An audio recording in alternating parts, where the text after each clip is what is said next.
Hi there, here we are with our patient Eduardo.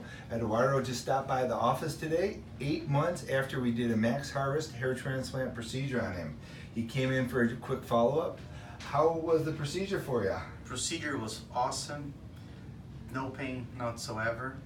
Everything was great. They make me feel very comfortable. They're knowledgeable. They answer all the questions that I have. And if you are thinking about doing it, I think you should do it because the results are amazing and I don't have to prove anything to you. You just look to the before and after pictures and they will speak for itself. I got nothing else to say. Come and do it. Absolutely. I'm much happier now than before. Having hair, it is a change in a man's life. So come, you won't regret it. I promise you. Come. That's awesome.